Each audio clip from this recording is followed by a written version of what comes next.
बिस्मिल्लाहिर्रहमानिर्रहीम। अस्सलाम वालेकुम स्टूडेंट्स, कैसे हैं आप सब? उम्मीद करती हूँ खैरियत से होंगे। जैसा कि इससे प्रीवियस जो वीडियो थी उसमें हम लोगों ने मॉडल पेपर के सेक्शन बी जो कि शॉर्ट क्वेश्चंस के ऊपर था, हमने उसको डिस्कस किया था। उसमें जितने भी प्रोग्रामिंग बेस्ड क्वेश्चंस थे हमने उनको डिटेल से स्टडी किया था कि वो किस तरह से सॉल्व करने हैं आपने। इंशाल्लाह इस वीडियो में हम लोग सेक्शन सी के जितने भी प्रोग्रामिंग बेस्ड या न्यूमेरिकल बेस्ड क्वेश्चंस हैं हम उनको डिस्कस करेंगे। मैं आपको डिटेल से समझाऊंगी कि आपने क्वेश्चंस को जो है वो किस तरह से पेपर में आएगा और किस तरह आपने सॉल्व करना है। अच्छा, उससे पहले जो बहुत से स्टूडेंट्स मुझसे कमेंट बॉक्स में पूछ रहे हैं कि यूनिट 6 के इंपॉर्टेंट टॉपिक्स बताएं। हालांकि मैंने जो है आप लोगों को एक पूरी इंपॉर्टेंट टॉपिक्स के ऊपर एक वीडियो जो है मैंने आप लोगों के साथ शेयर की हुई है। लेकिन हो सकता है उन बच्चों के वहां तक अप्रोच ना पहुंच रही हो, वो उनको वीडियो नहीं मिली, तो उनके लिए स्पेशली मैं बता रही हूँ यूनिट 6 से इंपॉर्टेंट टॉपिक्स कौन से आ रहे हैं। तो ये टॉपिक्स मैंने ऑलरेडी उस वीडियो में मेंशन किए हुए हैं। बस मैंने यहाँ पे एक एक्स्ट्रा जो एक अलग से एक और टॉपिक जो है वो मैंने मेंशन किया जो कि ये भी इंपॉर्टेंट है। ठीक है, तो आप लोग एक नजर इस टॉपिक को भी अच्छे से देख लेगा। वो टॉपिक है save use of information sources. ठीक है, ये फर्स्ट टॉपिक है इस यूनिट का, safe use of information sources. Information sources को जो हम लोग किस तरह सेफली यूज कर सकते हैं, उसके जितने भी पॉइंट्स हैं 4-5 पॉइंट हैं आई थिंक, वो आप लोग एक दफा देख लेगा, बहुत ही इजी सिंपल से हैं। तो ये टॉपिक जो है ना थोड़ा इंपॉर्टेंट है, तो इसको भी एक नजर आप देख लेगा। बाकी जो नीचे जितने भी टॉपिक्स हैं ये ऑलरेडी मैंने उस वाली वीडियो में मेंशन किए हुए हैं। ठीक है, जिसमें इंफॉर्मेशन सोर्सेज के जितने भी हैं रिलायबल इंफॉर्मेशन सोर्सेज और अनरिलायबल इंफॉर्मेशन सोर्सेज, इसमें जितने भी रिलायबल के अंदर जितने भी पॉइंट आ जाएंगे, ठीक है, एजुकेशनल वेबसाइट्स होगी जिस तरह से गवर्नमेंट की होगी, तो वो आप देख लेगा। अनरिलायबल के अंदर भी जो भी हैं आप वो भी देख लेगा। ठीक है, ये भी इंपॉर्टेंट टॉपिक है। इसी तरह से थर्ड टॉपिक जो है इंक्रीज कनेक्टिविटी के जो इम्पैक्ट है एनवायरनमेंट के अंदर, पॉजिटिव और नेगेटिव दोनों इम्पैक्ट आपने जो है वो अच्छे से उनके जितने भी पॉइंट्स हैं उनको आपने देख लेना है। ठीक है, समझ लेना है। इसी तरह से जो टॉपिक 4 है असिस्टिव टेक्नोलॉजीज। ठीक है, ये मॉडल पेपर के अंदर भी क्वेश्चन आया हुआ है। असिस्टिव टेक्नोलॉजी क्या है, उसके 2 से 3 यूजेस पूछे जाएंगे। ठीक है, हमेशा पेपर में जो है आपका शॉर्ट हो या लॉन्ग क्वेश्चन हो, उसमें जो है ना अगर कोई भी आप टॉपिक तैयार कर रहे हैं तो उसके अगर एप्लीकेशन हैं कि किसी फील्ड में वो अप्लाई हो रही हैं, एटलीस्ट आपको 3 एप्लीकेशन या 3 उसके एडवांटेजेस या डिसएडवांटेजेस या उसकी जो 3 कैरेक्टरिस्टिक्स होती हैं, मीन्स कि 3 पॉइंट्स आपने हर चीज के ना तैयार करने हैं। क्योंकि पेपर में आपसे, क्योंकि आपको पता है शॉर्ट क्वेश्चन 3 मार्क्स का होता है, तो 3 पॉइंट लाजमी पूछे जाते हैं किसी भी चीज के। अगर हम उसके फायदे पूछ रहे हैं या उसके डिसएडवांटेजेस पूछ रहे हैं तो वो 3 पॉइंट लाजमी पूछे जाते हैं। तो कोशिश क्या करें हर टॉपिक के अगर कोई डिसएडवांटेजेस हैं या एडवांटेजेस है तो उसके 3 एटलीस्ट पॉइंट आप लोग रेडी करें। ठीक है, क्योंकि पेपर में आप ताकि इजीली 3 पॉइंट्स तो आप लिख सकें। इस तरह से नेक्स्ट जो है वो असिस्टिव टेक्नोलॉजी का आपने यूजेस भी देख लेने हैं। ठीक है, कोई से भी आपने 2 या 3 यूजेस उसके अच्छे से देख लेने हैं। इसी तरह से डिजिटल डिवाइड भी इंपॉर्टेंट टॉपिक्स है। टेक्नोलॉजी के इनोवेशन जो उसमें भी 3-4 पॉइंट है। ठीक है, जिसमें जो है वो इंटरनेट है, फिर आप देख लेंगे 3-4 पॉइंट आपने उनको भी अच्छे से कर लेने। ठीक है, तो ये इंपॉर्टेंट टॉपिक्स है यूनिट 6 के। तो ये वो बच्चे जो मुझसे कमेंट बॉक्स में पूछ रहे थे स्पेशल उनके लिए कि वो यहाँ से देख लें अगर उन्होंने वो वाली वीडियो नहीं देखी हुई तो। अच्छा, हम लोग आते हैं अपने सेक्शन सी की तरफ जो कि लॉन्ग क्वेश्चंस के ऊपर है, और इसमें टोटल जो है आप लोगों को 4 क्वेश्चंस आप लोगों ने अटेम्प्ट करने होंगे। हर क्वेश्चन जो 5 मार्क्स का होगा। ठीक है, और क्वेश्चन के अंदर वही बात है जिस तरह से सेक्शन बी में हर क्वेश्चन के अंदर 2 पार्ट होंगे, उन दोनों पार्ट में से चॉइस होगी, किसी एक पार्ट को आपने सॉल्व करना होगा। तो मैं दोबारा आपसे कहूंगी कि हमेशा जो है सॉल्व करने से पहले अच्छे से देख लें कि दोनों में से आपको कौन सा पार्ट जो है वो ज्यादा अच्छे से आता है, तो आप उसको पहले टिक कर लें ताकि सॉल्व करते वक्त आप लोग इजीली उसको पिक करके वहां से सॉल्व कर सके। अच्छा, फर्स्ट क्वेश्चन का देख लेते हैं जो कि क्वेश्चन नंबर 3 है। Simplify the boolean function using Karnaugh map. ये बूलियन फंक्शन है। ठीक है, ये एक फंक्शन है, एफ इसका नेम है, यहाँ से पता चल रहा है ये एक फंक्शन है। इसको आपने सिंप्लीफाई करना है यूजिंग कार्नफ मैप, के मैप। ठीक है, के मैप हो या कार्नफ मैप हो, एक ही बात होती है। ठीक है, तो आपने कंफ्यूज नहीं होना। इसको आपने यूज करते हो, आपने इसको सॉल्व करना है। अच्छा, एक स्टूडेंट है जो मेरे से पूछ रहा था कि मैडम ये इसका जो है डिफरेंट तरह के डिफरेंट वीडियोस के ऊपर डिफरेंट आंसर आ रहे हैं, तो बेटा ये जो मैंने यहाँ पे दिया वो ये बिल्कुल कंफर्म है। ठीक है, ये मैंने बहुत खुद अच्छे से, ये मैंने बकायदा, ये खुद मेरी टाइपिंग की हुई चीज है। ठीक है, खुद मैंने कंपाइल किया इसको, खुद मैंने, ये बिल्कुल ठीक है सोल्यूशन, आपने यही सोल्यूशन फॉलो करना है। ठीक है, बाकी वीडियोस का मुझे नहीं पता उन्होंने क्या डाले में सोल्यूशन, लेकिन ये जो है बिल्कुल ठीक सोल्यूशन है। ठीक है, तो यहाँ पे सॉरी आपको थोड़ा सा मिसप्रिंट नजर आ रहा होगा। ये बेसिकली जो है ना सबसे पहले, अच्छा यहाँ पे आप देख लें, सबसे पहले आपने जो है ना एक कार्नफ मैप की एक आपने ग्रिड बना लेनी है। ठीक है, ये आप देख रहे हैं। ठीक है, जिसमें जो है वो 2 रोज एंड 4 कॉलम्स की। ठीक है, चूंकि हमें पता है इसमें 3 वेरिएबल्स यूज किए गए, ए बी सी। 3 वेरिएबल्स है, जब 3 वेरिएबल्स हों तो जो है 2 की पावर 3 ठीक है, 2 की पावर 3 क्या होता है, 2 टू ज़ 4, 4 टू ज़ 8, टोटल 8 मीन्स कि आपने जो यहाँ पे ग्रिड बनानी है जो आपने वो आपकी 8 सेल्स के ऊपर होगी, ठीक है, मीन्स कि 1 2 3 4 5 6 7 8 टोटल 8 सेल की बनेगी। अब उसमें क्या होगा, जो आपके फर्स्ट कॉलम, ये फर्स्ट कॉलम है, सेकंड और ये थर्ड, ये फोर्थ कॉलम और ये first row and second row है, ठीक है। ये मैं आपको पहले भी डिटेल से समझाया हुआ है जब मैंने फर्स्ट यूनिट का लेक्चर दिया था, लेकिन यहाँ पे मैं आपको एक दफा दोबारा समझा रही हूँ। अब यहाँ पे आपने करना किस तरह से है कि जो फर्स्ट रो होगी उसमें आपने ए नॉट, ठीक है, लेना है और सेकंड रो के ऊपर आपने ए लेना है। इस तरह से फर्स्ट कॉलम के ऊपर आपने बी नॉट लेना है, सेकंड कॉलम के ऊपर आपने बी नॉट और थर्ड कॉलम के ऊपर आपने बी और फोर्थ कॉलम के ऊपर आपने बी, मींस के फर्स्ट टू जो वो नॉट वाले होंगे बी और सेकंड जो टू होंगे वो सिंपल बी होगा, ठीक है। इसी तरह से आपने अब ये भी सी वाले भी जो कॉलम के ऊपर लाई करें, ठीक है, मींस कि ये फर्स्ट कॉलम पे सी नॉट होगा, फिर सिंपल सी होगा, फिर जो थर्ड कॉलम है उसमें सी होगा और लास्ट वाले कॉलम के ऊपर सी नॉट होगा, ठीक है, मींस कि इसके स्टार्ट के 2 नॉट्स होंगे और ये लास्ट के 2 जो सिंपल होंगे और इसका स्टार्ट और एंड का जो नॉट के होंगे और बाकी जो सिंपल होंगे, ठीक है। अब बेसिकली क्या मकसद है इसका कि A not B not C not, means कि ये A not B not C not, ये first column and first row का जो फर्स्ट सेल है, ठीक है, ये फर्स्ट सेल है, इसके अंदर कौन से 3 वेरिएबल्स लाई करते हैं, A not B not C not, तो ये जो मिस प्रिंट हुआ है ये basically A not B not C not है, ठीक है। ये आप देख लें नॉट, पता नहीं यहाँ पे क्यों लाइट से लिखा हुआ आ रहा है। अच्छा, सेकंड सेल देख लें, सेकंड सेल के अंदर क्या होगा, ये ए नॉट, ठीक है, ये ए नॉट और ये बी नॉट और ये सी, मींस यहाँ से ए नॉट और यहाँ से बी नॉट लेगा और यहाँ से सी लेगा, तो ये सेकंड सेल का वेरिएबल्स हो जाएंगे, ठीक है। थर्ड सेल के क्या होंगे, A not B and C, A not B C, A not है, ठीक है। अच्छा, यहाँ पे फोर्थ के देख लें, ए नॉट बी सी नॉट, ये A not B C not, यहाँ पे आपको मैं दोबारा बता रही हूँ कि ये मिसप्रिंट हुआ हुआ है, ठीक है, ये ए नॉट है बेसिकली और ये सी नॉट है। इस तरह से जो आपका फिफ्थ वाला सेल है उसके अंदर क्या हो जाएगा, A B not C not, A B not C not, इसी तरह से ए बी नॉट सी, और जो फिफ्थ सॉरी सेवंथ वाला सेल है ए बी सी और लास्ट में ए बी सी नॉट हो जाएगा, ठीक है।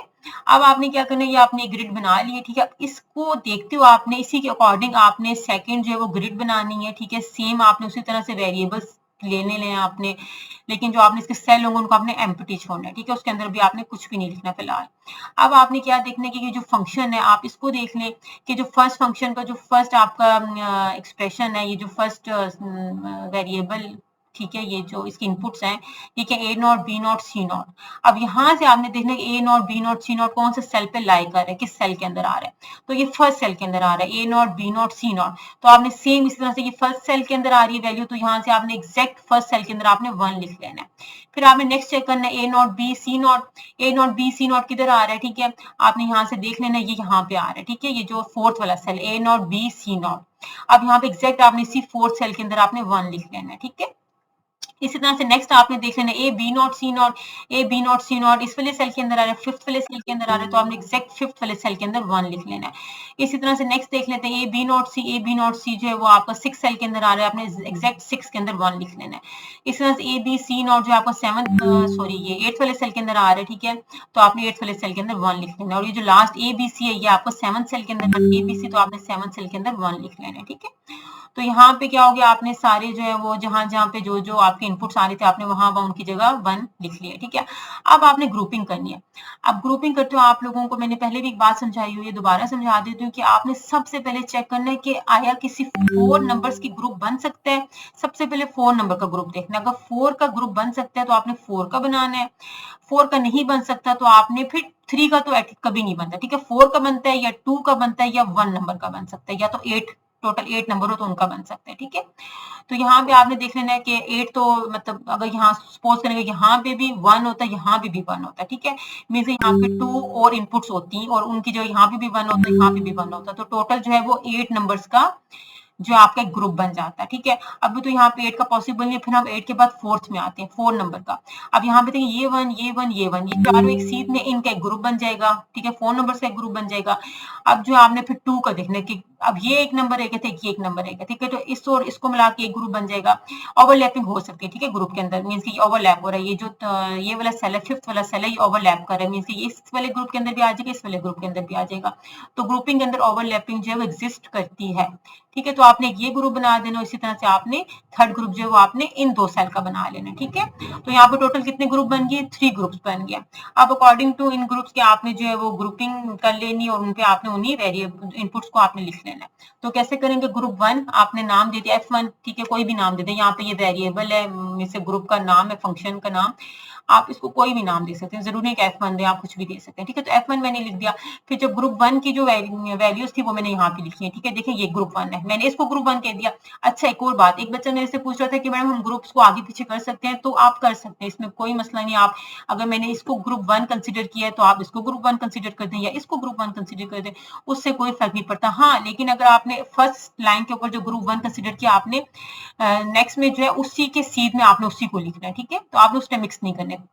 जैसे इसको ग्रुप 1 मैंने इसको कहा है, ठीक है, फिर मैंने इसको जो है इसको ग्रुप 2 कह दिया, इसको मैंने सॉरी इसको ग्रुप 2 कह दिया, इसको ग्रुप 3 कह दिया। तो आप इसको ग्रुप 1 कह दें चाहे इसको कह दें। अच्छा, ग्रुप 1 में कौन कौन से 2 सेल्स हैं, A0 B0 C0 और A B0 C0। तो यहाँ पे देख लें, A0 B0 C0 A B0 C0, ठीक हो गया। इस सॉरी मुझे पीछे करना पड़ेगा। अच्छा, ग्रुप 2 में जो है ये तो मैंने इन 2 सेल्स का मैंने ग्रुप 2 बना दिया। अब इसमें क्या है, A0 B C0, ये फर्स्ट सेल का एड्रेस है, और A B C0, यहाँ से आप देख लीजिएगा, ठीक है। तो आपने इनको लिख लेना, A0 B C0, A0 B C0 और A B C0। इस तरह से ग्रुप 3 जो था, अब उसको देख लेते हैं हम लोग, इसमें ये चारों सेल आ जाएंगे, ठीक है। A0 B0 C sorry A B0 C0 A B0 C A B C A B C0। तो यहाँ पे देख लीजिए मैंने सारे जो है वही वाले जो सेल्स हैं उनके एड्रेस लिख लिए, ठीक है। अब पहले हम ग्रुप 1 को सॉल्व कर लेते हैं। कैसे सॉल्व करेंगे, यहाँ पे देखने कॉमन कौन सी है, मतलब सेम कौन सी, जैसे B0 C0 इसके अंदर भी है और इस सेल के अंदर भी B0 C0 है। तो B0 C0 को हम सेपरेट कर लेंगे, अंदर रह जाएगा A0 प्लस A। अब A0 प्लस A मैंने आपको बताया कि क्या होता है, A0 plus A equal to 1 होता है, क्योंकि हम A की वैल्यू को 1 हो और A 1 जो 0 के इक्वल हो जाएगा, 0 प्लस 1 1 होता है, ठीक है। तो A0 प्लस A 1 के इक्वल होता है, इसी तरह से B0 प्लस B 1 के इक्वल होता है, C0 प्लस C 1 के इक्वल होता है। तो यहाँ पे हम 1 लिख देंगे और B0 C0 को 1 से जब मल्टीप्लाई करेंगे तो सेम वैसे ही आ जाएगा। अब इन दोनों में कौन सी टर्म जो वो सेम है, अब इसमें आप देख सकते हैं B C0 सेम है, तो B C0 को हम सेपरेट कर लेंगे, पीछे A0 प्लस A रह जाएगा, A0 plus A equal to 1 होता है। अब B C0 जो है वो B C0 आ जाएगा। इस तरह से अब इसमें से इन 2 के अंदर से हम कॉमन देख लेते हैं, इन 2 के अंदर से, इन 2 में क्या कॉमन है, A B0 common, A B0 same है, इनको कॉमन ले लेंगे, पीछे C0 C रह जाएगा। इस तरह से इन दोनों में क्या सेम है, A B सेम है, A B को कॉमन ले लेंगे, पीछे C प्लस C0 रह जाएगा। C0 प्लस C 1 के इक्वल, C प्लस C0 1 के इक्वल होता है, ठीक है। चाहे C0 प्लस C हो या C प्लस C0 हो, बात एक ही होती है, ठीक है। अच्छा, पीछे A B0 रह जाएगा, A B रह जाएगा, तो A B0 और A B में से कुछ चीजें सेम है, यस A सेम है, A हम सेपरेट कर लेंगे, तो B0 प्लस B रह जाएगा, B0 plus B equal to 1 होता है, और A को 1 से मल्टीप्लाई करें तो A आ गया। अब यहाँ पे देखिए फर्स्ट ग्रुप में ये वाला आपकी टर्म रह गई है, ठीक है, इसमें ये रह गया और इसमें ये रह गया। हम इनको ज्वाइन करके लिख लेंगे, f के नाम दे देंगे उस फंक्शन को, f equal to f1 f2 f3। अब इसमें f1 की जो वैल्यू है उसको लिख देंगे, f2 के अंदर f2 की जो वैल्यू रहेगी उसको लिख देंगे, f3 के अंदर जो f3 की वैल्यू रहेगी उसको लिख देंगे। अब इन तीनों में से भी मजीद कुछ सिंप्लीफिकेशन हो सकती है, अगर हो सकते हो तो करें, लाजमी करें। अब देखिए यहाँ पे इन 2 टर्म में ये 2 सेम है, C0 जो है वो सेम है, तो C0 को कॉमन कर लेंगे, पीछे B0 प्लस B रह जाएगा, ठीक है, और A इसी तरह आ जाएगा। B0 plus B equal to 1 होता है और प्लस A, फिर C0 को 1 से मल्टीप्लाई करें तो C0 प्लस A। अब C0 plus A Majeed simplify नहीं हो सकता, तो ये हम लोगों ने एक बूलियन फंक्शन था जिसको हमने कार्नफ मैप की हेल्प से जो हमने उसको सिंप्लीफाई कर दिया, तो जो इसका फाइनल आंसर है वो क्या आ जाएगा, C0 प्लस A आ जाएगा, ठीक है। फंक्शन सिंप्लीफाई हो गया, क्या हो गया, C0 प्लस A बन गया। तो ये बिल्कुल ठीक सोल्यूशन है, आप लोगों ने इसी सोल्यूशन को फॉलो करना है। बाकी वीडियोस में जो भी दिखाया जा रहा है वो मुझे नहीं पता, अगर वो इस तरह का आंसर नहीं आ रहा तो इसका मतलब अब रॉन्ग है, आपने इसी को फॉलो करना है। अच्छा, नेक्स्ट देख लेते हैं। अच्छा, क्वेश्चन में उसने ये भी कहा था कि आपने, एक दफा क्वेश्चन को हम रीड कर लेते हैं। ये देखें क्वेश्चन को उसने कहा था, एक तो आपने क्या करना है, कार्नफ मैप यूज करते हो, आपने इसको सिंप्लीफाई करना है, और फिर आपने क्या करना है कि आपने जो भी उसका सिंप्लीफाइड एक्सप्रेशन होगा, मतलब सिंप्लीफाई करने के बाद जो आंसर आएगा उसको आपने लॉजिक सर्किट डिजाइन करना है। तो एक लॉजिक सर्किट बना लेते हैं। लॉजिक सर्किट किसका बनाना है, आपने इसका बनाना है, ठीक है। सिंप्लीफाई करने के बाद आंसर आया C0 प्लस A, इसका हम एक लॉजिक सर्किट जो है वो डिजाइन कर लेंगे। C0 प्लस A हमने क्या लेना है, इसमें 2 आपने इनपुट लिए हैं, ठीक है, C0 और A, तो हमने C और A लिख दिया, ठीक है। पहले C का हम नॉट ले लेंगे, C का हमने नॉट ले लिया तो ये C0 बन गया, और C0 A को बीच में प्लस का साइन, इसका मतलब हमने एक और गेट बनाना है, तो C0 और A को मिला के हम एक और गेट बना लेंगे, तो ये क्या बन जाएगा, C0 प्लस A का एक लॉजिक सर्किट जो है वो डिजाइन हो गया, ठीक है। अच्छा, नेक्स्ट। अच्छा स्टूडेंट, यहाँ पे मैंने आप लोगों के लिए क्वेश्चन लाई हूँ, ये आप लोगों की बुक का एक क्वेश्चन है, ठीक है। क्वेश्चन नंबर जो आपका आई थिंक सेकंड या थर्ड क्वेश्चन का जो लास्ट पार्ट है, 6 पार्ट, ये वही है कि आपने एक एक्सप्रेशन है, इसको आपने बाय यूजिंग कार्नफ मैप आपने इसको सिंप्लीफाई करना है। अच्छा सो देखें यहाँ पे ये सबसे डिफरेंट क्वेश्चन था, मैंने कहा आप लोग भूल ना चुके तो इस वीडियो में आपको एक दफा दोबारा समझा दूं। ये देखिए इसमें X G not plus X not Y not है, इसको आपने क्या करना है, इस एक्सप्रेशन को आपने कार्नफ मैप यूज करते हुए आपने सिंप्लीफाई करना है। अच्छा बच्चे क्या कर रहे हैं, कुछ बच्चे मैंने देखे कि पूछ रहे थे कि मैडम इसको कि हमें जो है टीचर या सर ने हमने एग्जैक्ट इसी तरह से उठा के उन्होंने हमें सॉल्व करा दिया, तो ऐसा नहीं होगा। पहले ये इनकम्प्लीट एक्सप्रेशन है, ये क्या है, इनकम्प्लीट एक्सप्रेशन है, पहले आपने इसको कंप्लीट करना है। कैसे पता है कि इनकम्प्लीट है, आप देखिए कि एक्स जी एक्स वाई, अब देखिए इसमें 3 वेरिएबल यूज किए गए, एक्स भी है, जी भी और वाई भी है, ठीक है। तो अगर इसमें 3 वेरिएबल यूज किए गए तो फर्स्ट टर्म लाजमी बात है कि वो इन तीन उसमें वेरिएबल हों, मतलब 3 इनपुट्स लाजमी हो।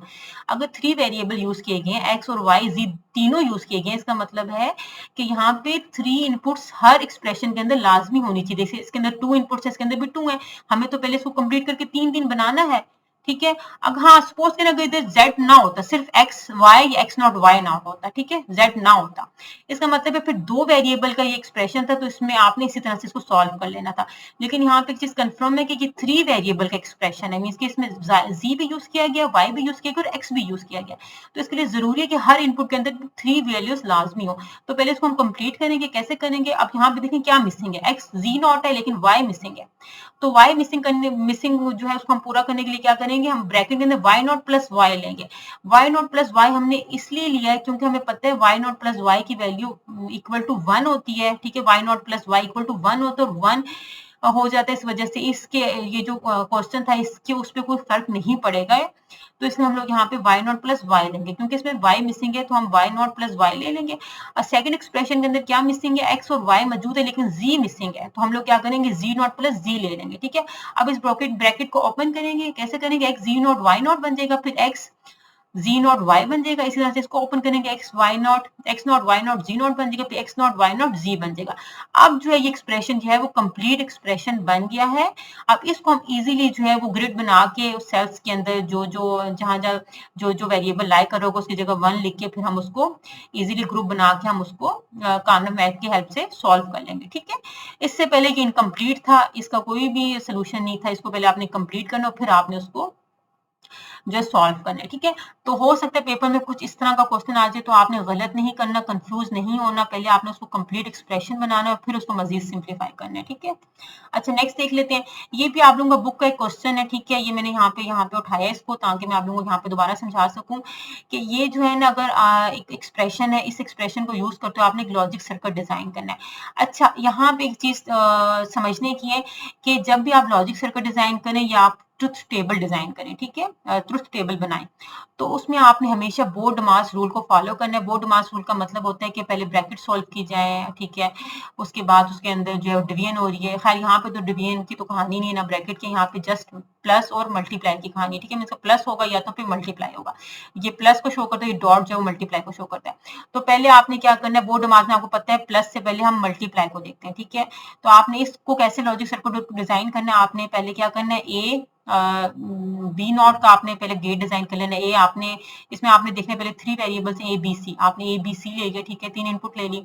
अब आपने क्या करना है, ए और बी नॉट, आपने ए ले लेना और बी को पहले आपने नॉट में कन्वर्ट करना है, बी नॉट बन गया, और ए बी नॉट को मिला के आपने बीच में डॉट का साइन, इसका मतलब आपने एक एंड गेट डिजाइन कर लेना, ठीक है। तो ये एंड गेट डिजाइन हो गया।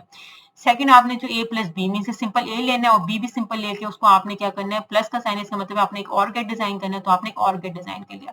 थर्ड जो वो सी नॉट ले लेना है, सी को आपने यहाँ पे नॉट में कन्वर्ट कर दिया, सी नॉट बन गया। अच्छा अब आपने क्या करना है, यहाँ पे एक चीज समझना आपने ये है कि अब यहाँ पे जब आप बनाएंगे तो आपने पहले क्या करना है कि अक्सर बच्चे क्या करते हैं कि ये जो ए नॉट बी नॉट का जो गेट बना है ये और ये वाला, इन दोनों को पहले जो है वो इनके साथ दोनों को मिला के और गेट बना लेंगे, तो ऐसा आपने नहीं करना। पहले क्या करना, आपने पहले इसका भी गेट बना लिया, इसका भी बना लिया, इसका भी बना लिया। अब क्या मजीद करना आपने कि पहले आपने इन दो टर्म को जो है वो पहले ज्वाइन करना है, ठीक है, इन दोनों को मिला के आपने गेट डिजाइन करना है। क्यों, क्योंकि बीच में डॉट का साइन है, मतलब ये दोनों गेट आपस में जो है वो मल्टीप्लाई हो रहे हैं। तो मैंने आपको बोला कि पहले मल्टीप्लीकेशन का अमल किया जाएगा फिर उसके बाद एडिशन का। तो पहले इन दोनों का जो गेट बना है, जो कि ये बना है a प्लस बी का ये बना है और ठीक है सी नॉट का ये वाला बना है, तो इन दोनों को पहले हम मिला के क्या कर लेंगे, डॉट का मतलब है एंड गेट, दोनों को मिला के एंड गेट डिजाइन कर लेंगे। फिर जो इसका गेट बना है ये वाला, फिर इसको हमने जो है वो ए नॉट जो बी का गेट बना था, ये एंड गेट, इसके साथ मिला के लास्ट आपने यहाँ पे ये जो प्लस है इसका मतलब है और गेट बना लेना है, ठीक है। तो कहने का मकसद ये है कि जब आप इसका भी गेट बना लेंगे, इसका भी तीनों का बना लिए, ठीक है, फिर आपने लास्ट में जो इन दोनों का जो होगी इनपुट, जो भी इनका आपने गेट बनाए, उन दोनों को पहले आपने ज्वाइन करना है, ठीक है, फिर जो आएगा उसको आपने इसके साथ ज्वाइन कर लेना है, ठीक है। मींस के पहले मल्टीप्लाई वाला काम पहले करना, उसके बाद आपने एडिशन वाला करना है। अच्छा, नेक्स्ट देख लेते हैं। Write a Python program to compute the area of circle and rectangle by using function. अच्छा, आपने पाइथन के प्रोग्राम को यूज करते हो, पाइथन की कोडिंग को यूज करते हो, आपने क्या करना है कि सर्कल एरिया का जो सर्कल का जो एरिया वो आपने कैलकुलेट करना, और साथ ही आपने रेक्टेंगल का जो एरिया है वो आपने कैलकुलेट करना है, ठीक है, बाय यूजिंग फंक्शन। अब आपने क्या करना है, सबसे पहले स्टार लेंगे, इंपोर्ट आपने करवा देनी, मैथ जो लाइब्रेरी है वो आपने इंपोर्ट करवाई है, ठीक है। आपने जैसे ये वर्ड लिखे इंपोर्ट मैथ, तो उसने क्या किया, जितनी भी बैकएंड के अंदर जितनी भी मैथ्स की लाइब्रेरी है उसको उसने यहाँ पे इंपोर्ट कर दी, ठीक है। फिर क्या किया, आपने एक फंक्शन डिफाइन किया है जिसमें आप एरिया ऑफ सर्कल कंप्यूट करेंगे, इसको कैलकुलेट करेंगे। तो आपने एरिया ऑफ सर्कल का एक फंक्शन डिफाइन किया, एरिया ऑफ सर्कल, जिसमें आप क्या मांग रहे हैं, यूजर से आप रेडियस मांग रहे हैं, ठीक है, ये एज अ इनपुट जाएगी रेडियस की वैल्यू जो है। फिर आपने क्या करना है कि आपने इसको कैलकुलेट करना है, अब आपने यहाँ पे मैथ की जो लाइब्रेरी आपने इंपोर्ट करवाई थी उसको यूज करना है, ठीक है। वो क्या करेगा कि रिटर्न करवाने आपने पहले ये फार्मूला जो है, ये रेडियस सॉरी सर्कल का जो एरिया उसको फाइंड करने का फार्मूला है, ठीक है। अब इसमें क्या करेगा कि मैथ डॉट पाई मीन्स की जो मैथ के अंदर जो पाई का जो वैल्यू वो यहाँ से इस लाइब्रेरी से उठाएगा, ठीक है। फिर क्या करेगा, उसको पाई मल्टीप्लाई रेडियस की पावर 2। अब बेसिकली एरिया फाइंड कर circle of area of circle find करने का फॉर्मूला क्या होता है, पाई आर स्क्वायर। ये आप लोगों ने मैथ्स में भी पढ़ा है कि पाई आर स्क्वायर जो है वो बेसिकली क्या जो होता है, सर्कल का एरिया फाइंड करने का फॉर्मूला होता है, ठीक है। तो यहाँ पे आप क्या करेंगे कि यहाँ पे अब इस फॉर्मूले को यहाँ पे कैसे लिखेंगे, पाई, ठीक है, पाई आ गया। अब ये आर के साथ मल्टीप्लाई हो रहा है, तो मल्टीप्लाई का जो साइन होता है पाइथन के अंदर स्टैटिक वन टाइम लिखा जाता है, ये मल्टीप्लाई को रिप्रेजेंट करता है। फिर ये आर जो है वो रेडियस हो जाएगा, और ये जो पावर 2 है, पावर 2 के लिए डबल स्टैटिक का साइन हम यूज करते हैं, इसका मतलब होता है ये पावर को शो करे, जिसको हम एक्सपोनेंट भी कहते हैं, ठीक है। फिर साथ 2 आ गई। अब क्या होगा, यहाँ से जो है वो जैसे ये फंक्शन उसने बनाया, फिर जैसे इनपुट यूजर से लेगा, वो यहाँ पे जो भी वैल्यू होगी वो उसको रेडियस में ले जाएगा, फिर यहाँ से क्या करेगा, मैथ की लाइब्रेरी से पाई की वैल्यू उठाएगा, उसको क्या करेगा, रेडियस की जो वैल्यू होगी उसका पावर फाइंड करके उसकी स्क्वायर फाइंड करके उसको पाई से मल्टीप्लाई कर देगा, और जो भी कंप्यूट करने के बाद जो भी वैल्यू आएगी वो रिटर्न कर देगा इस फंक्शन को, ठीक है। अब नेक्स्ट क्या होगा, फंक्शन जो हमने बनाया रेक्टेंगल का एरिया फाइंड करने के लिए, इसमें क्या होगा, हमने एक फंक्शन बनाया डिफाइन एरिया ऑफ रेक्टेंगल, जिसमें हम लोग यूजर से लेंथ और विड्थ की वैल्यू ले रहे हैं, ठीक है। आपको पता है रेक्टेंगल के लिए आपको लेंथ जो रेक्टेंगल की दोनों साइड की जो एक मतलब जो एक लेंथ होती है और जो विड्थ होती है, ठीक है, लेंथ मल्टीप्लाई विड्थ जो बेसिकली उसका फॉर्मूला होता है, लेंथ मल्टीप्लाई विड्थ। तो यहाँ पे लेंथ और विड्थ की वैल्यू यूजर से एज अ इनपुट लेगा, ठीक है। फिर इन दोनों को कैलकुलेट करेगा, मींस इन दोनों को मल्टीप्लाई करेगा, जो आंसर आएगा वो रिटर्न कर देगा उस फंक्शन को। अब यहाँ पे यूजर से इनपुट ली जाएगी, कैसे ली जाएगी, taking input for circle, circle के लिए हम इनपुट ले रहे हैं, ठीक है। अब सर्कल के लिए जब इनपुट ली जाएगी, जो वैल्यू होगी वो हम उसको रेडियस में उसको हमने एज अ रेडियस वेरिएबल में स्टोर करवा दिया, ठीक है। रेडियस हमने एक वेरिएबल यहाँ पे बनाया है, ठीक है।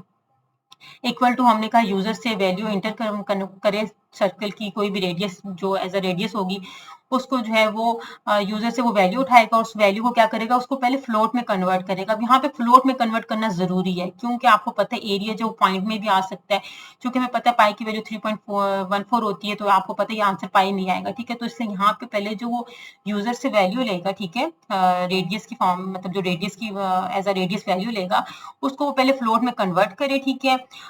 फिर क्या करे, प्रिंट करवाए the area of this circle, area of circle जो है वो प्रिंट करवा दे कि जो उसने वैल्यू यहाँ से रेडियस यूजर ने जो वैल्यू दी है, ठीक है, वो यहाँ पे गई, इसने क्या किया, उस फंक्शन को कॉल किया यहाँ पे, ठीक है, इस फंक्शन के पास वो वैल्यू गई और यहाँ पे उसने उसको कैलकुलेट किया और फिर उसको रिटर्न कर दिया उस फंक्शन को, यहाँ पे जाके वैल्यू जो है वो रिटर्न होगी, और यहाँ पे इसने इस फंक्शन से ले ली वैल्यू और यहाँ पे उसको प्रिंट करवा दी, ठीक है। नेक्स्ट जो है वो अब रेक्टेंगल के लिए जब आप इनपुट लेंगे तो कैसे लेंगे, लेंथ लेंगे और विड्थ लेंगे। लेंथ लेंगे, वो जो भी यूजर वैल्यू इनपुट करेगा उसको जो है वो फ्लोर में पहले कन्वर्ट करेगा, इसी तरह से जो विड्थ की वैल्यू होगी उसको भी फ्लोर में कन्वर्ट करेगा, और फिर क्या होगा कि फंक्शन को कॉल की जाएगी। अब फंक्शन जो यहाँ पे रेक्टेंगल का फंक्शन यहाँ पे चलेगा, ठीक है, और वो क्या करेगा, लेंथ और विड्थ को आपसे मल्टीप्लाई करेगा, जो आंसर आएगा वो इस फंक्शन को वापस रिटर्न हो जाएगा, और यहाँ से इस फंक्शन से ये वैल्यू यहाँ पे कॉल करके ले ली जाएगी, ठीक है, और फिर यहाँ पे प्रिंट हो जाएगी जो कि एरिया ऑफ रेक्टेंगल होगा, ठीक है। नेक्स्ट देख लेते हैं, ये थ्योरी बेस्ड है, ये आप लोग पढ़ लिएगा, ये आपको ऐसी समझ आ जाएगी इनकी। अच्छा, नेक्स्ट जो है हाँ, ये देख लेते हैं, ठीक है। अच्छा, क्वेश्चन जो बच्चे अक्सर मेरे से पूछते थे कि मैम सॉर्टिंग जो एल्गोरिथम है वो किस तरह से क्वेश्चन आएगा पेपर में। तो बेटा क्वेश्चन जो इसी तरह से आएगा, ठीक है, कि कोई भी एक आपके पास एरे होगी, ठीक है, नंबर्स ऑफ लिस्ट होगी जिसमें वो डिफरेंट ऑर्डर में रैंडम कोई नंबर्स होंगे। उनको बोला जाएगा कि आपने इनको जो है वो आपने असेंडिंग ऑर्डर में इनको आपने सॉर्ट करना है बाय यूजिंग बबल सॉर्ट, या सेकंड जो है वो इंसर्शन बबल सॉर्ट है और दूसरी इंसर्शन सॉर्ट है, ठीक है। तो आपने इन दोनों में से जो है कोई सी भी आपने जो है जो भी डिमांड होगी उसके मुताबिक आपने उसको सॉर्ट कर देना है, ठीक है। तो यहाँ पे बबल सॉर्ट एल्गोरिथम पूछा गया, मतलब उसकी डिमांड की गई कि बबल सॉर्ट एल्गोरिथम यूज करते हो आपने इसको असेंडिंग ऑर्डर में इस एरे को सॉर्ट करना है। तो कैसे सॉर्ट करेंगे, इसमें जो है बबल सॉर्ट के अंदर हमेशा क्या किया जाता है कि सबसे पहले फर्स्ट आइटरेशन होती है, ठीक है। फर्स्ट आइटरेशन के अंदर क्या किया जाता है कि जो फर्स्ट सारे जो जितने भी इस एरे के अंदर जितने भी एलिमेंट्स हैं, जितने भी नंबर्स हैं, उन सबको कंपेयर किया जाता है एक दूसरे के साथ। सबसे पहले इन टू को कंपेयर किया जाएगा, फिर जो इन टू को किया जाएगा, फिर इन टू को, इस तरह से करते करते लास्ट तक सारों को कंपेयर किया जाएगा, फिर उनको सही पोजीशन पे लेके जाया जाएगा। फिर सेकंड आइटरेशन होगी, उसमें दोबारा से स्टार्ट से सबको कंपेयर किया जाएगा। इस तरह से मीन्स की आइटरेशन होगी, पीछे से बार बार हर नंबर जो है दोबारा से चेक हुआ जाएगा, ठीक है। तो फर्स्ट आइटरेशन हम देख लेते हैं। इसमें क्या किया जाएगा, कंपेयर किया जाएगा 10 और 9 को। 10 और 9 को कंपेयर किया है, कह रहा है कि इसमें 10 और 9 को हमने देखा है तो जो 9 है वो 10 से छोटा है। अगर 9 10 से छोटा है तो हम क्या कर देंगे, स्वैप कर देंगे, रिप्लेस कर देंगे, मीन्स कि 9 10 की जगह चला जाएगा और 10 9 की जगह। क्योंकि हमने असेंडिंग ऑर्डर में कन्वर्ट करना है, आपको पता है असेंडिंग ऑर्डर छोटे से बड़े की तरफ जाती है, मीन्स कि सबसे पहले छोटी वैल्यू, फिर उससे बड़ी, फिर उससे बड़ी और फिर लास्ट में सबसे बड़ी। तो 9 जो वो छोटी 10 बड़ी है, तो 9 को हम इधर लिख देंगे 10 की जगह, 10 को 9 की जगह। तो हमने स्वैप कर दिया, तो एरे क्या बन गई, 9 इधर आगे 10 इधर आगे, ठीक है, बाकी वैसे ही रहेगी। फिर सेकंड, अब चूंकि अब ये वाली एरे हमारे पास बन गया, अब ये एरे खत्म हो गई, ठीक है। अब ये एरे बन गई हमारे पास। अब इसमें हम क्या करेंगे, 10 और 26 को कंपेयर करेंगे। 10 एंड 26 को कंपेयर किया। अब इसमें जो 26 10 से बड़ा है, इसका मतलब है कि हम सारे को बिल्कुल भी कुछ नहीं छेड़ेंगे, ये इसी तरह से रहेगी, तो हमने सेम इसी तरह लिख दी, ठीक है। हाँ, अगर जो है 26 की जो यहाँ कोई छोटा नंबर होता तो फिर हम उसको जो है रिप्लेस कर देते, ठीक है। अब नेक्स्ट देखा जाएगा, 10 एंड 26 को हमने कंपेयर कर लिया। अब 26 एंड 4 की बारी है, ठीक है, नेक्स्ट की बारी आ जाएगी। 26 एंड 4 को कंपेयर करेंगे, चूंकि 4 26 से छोटा है तो फिर इसको हम स्वैप कर देंगे और फिर 4 26 की जगह आ जाएगा, 26 4 की जगह आ जाएगा। इसी तरह नेक्स्ट को देखेंगे, अब जो है 26 और 1 की बारी आ गई। 26 और 1 में 1 छोटा 26 बड़ा, इसको भी हम स्वैप कर देंगे, 1 26 की जगह चला जाएगा, 26 1 की जगह। इसी तरह से 26 और 8 को देखेंगे, 26 और 8 में 8 छोटा 26 बड़ा, इसको भी स्वैप कर देंगे, ठीक है। इसी तरह से नेक्स्ट जो आ जाएगा 26 और 37 को देखेंगे, ठीक है। 26 ऑलरेडी छोटा है 36 से, तो इसको हम स्वैप नहीं करेंगे, उसी तरह से रहेगी। करते करते हमने लास्ट तक चले जाना है, 37 और 5 को देखना है। 37 एंड 5 में 5 छोटा है, इनको रिप्लेस कर देंगे, 5 37 की जगह आ जाएगा, 37 5 की जगह आ जाएगा, ठीक है। तो हम लास्ट एलिमेंट जो था उस तक पहुंचे हम लोग। फिर अब आपने सेकंड आइटरेशन करनी है। सेकंड आइटरेशन में जो है हमने इसका जो, अब आपने ये चीज देखने की, जो लास्ट एरे आई है ना, अब ये वाली एरे आपके पास बन गई। अब इस एरे को आप भूल जाए, अब आपने इस एरे को ले लेना है, ठीक है। तो सेकंड आइटरेशन में इसी एरे को आपने देखते हुए क्या करना है कि चेक करना है कि दोबारा शुरू से कि 9 और 10 को देखना है। तो 9 जो 10 से छोटा है, इसको हम लोग नहीं चेंज करेंगे, इसी तरह से रहेगी। फिर आपने 10 एंड 4 को देख लेना है, 4 छोटा 10 से, फिर ये रिप्लेस हो जाएंगे। फिर इस तरह से आपने 10 और 1 को देखना है, करते करते आपने लास्ट तक देखना है। फिर अभी जो लास्ट एरे रहेगी ये वाली, अब इसकी बारी आ जाएगी। तो थर्ड आइटरेशन हमने इसको कंपेयर करना है इस एरे को, ठीक है।